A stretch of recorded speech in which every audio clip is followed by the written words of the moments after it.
ఈరోజు వీడియోలో ఉత్తరా భాద్రపద నక్షత్రం గురించి తెలుసుకుందాము. ఈ నక్షత్రము పూర్తిగా మీనరాశిలో ఉంటుంది. అధిపతి శని, అధిదేవత వచ్చేసి అహిర్బుధ్య. ఈ నక్షత్రము స్పిరిచువాలిటీకి, పేషెన్స్‌కి మరియు స్టెబిలిటీకి ఒక సింబల్ అన్నమాట. పురాణాల ప్రకారము ఈ నక్షత్రాధిపతి అయిన అహిర్బుధ్నుడు సముద్రపు లోతుల్లో ఉండే ఒక పాము లేదా రుద్రుడు, శివుడి అంశ. ఇది కుండలిని శక్తి లేదా రహస్య జ్ఞానము, ఆధ్యాత్మిక శక్తికి సింబల్. ఇది శివుని యొక్క ప్రశాంతమైన రూపాలలో ఒకటి. అయితే ఈ నక్షత్రానికి సింబల్ వచ్చేసి మంచం యొక్క 2 వెనక కాళ్ళు.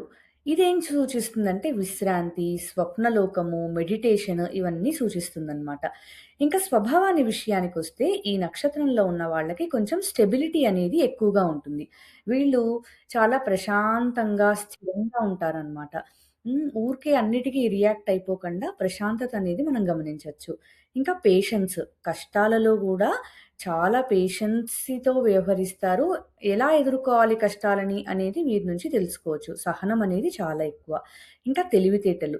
చాలా తీవ్రమైన అనలిటికల్ స్కిల్స్ వీళ్ళలో కలిగి ఉంటుంది. పైకి కనిపించకపోయినా లోపల చాలా తెలివితేటలతో ప్రవర్తిస్తుంటారు. ఇంకా ఆధ్యాత్మిక చింతన, స్పిరిచ్యువల్ ఇంక్లినేషన్. జీవితంలో లోతైన సత్యాలను తెలుసుకోవాలి, మెడిటేషన్ చేయడం వల్ల వచ్చే ఉపయోగాలేంటి, ఇలాంటివన్నీ వీళ్ళు ఎక్కువగా తెలుసుకుంటూ ఉంటారనమాట. ప్రతికూల అంశాలకొచ్చినట్టయితే కొంచెం మొండితనం కనిపిస్తూ ఉంటుంది. అండ్ కొంత గర్వం గూడా ఉంటుంది. తమ విజయాలను చూసి గర్వం పెంచుకునే అవకాశం ఉంది. ఇంకా ఏకాంతం. ఇది రాశి చక్రంలో 12వ రాశిలో ఉంటుంది గదా! మీనరాశి.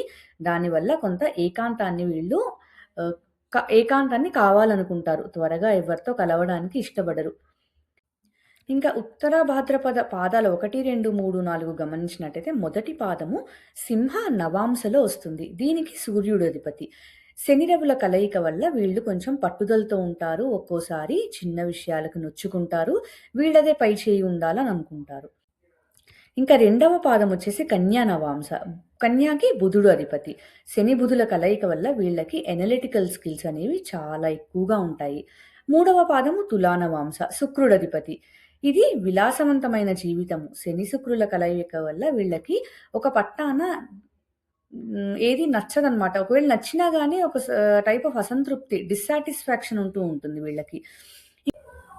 ఇంకా ఉత్తర భాద్రపద ఆఖరి పాదము వృశ్చికంలో వస్తుంది. దీనికి కుజుడు అధిపతి. వృశ్చికము అంటే కుజుడు, శని కలయిక వల్ల వీళ్ళకి కొంచెం గంభీరంగా ఉంటారు, పట్టుదలతో ఉంటారు. ఒక మొండితనం అనేది వీళ్ళలో చూడొచ్చు.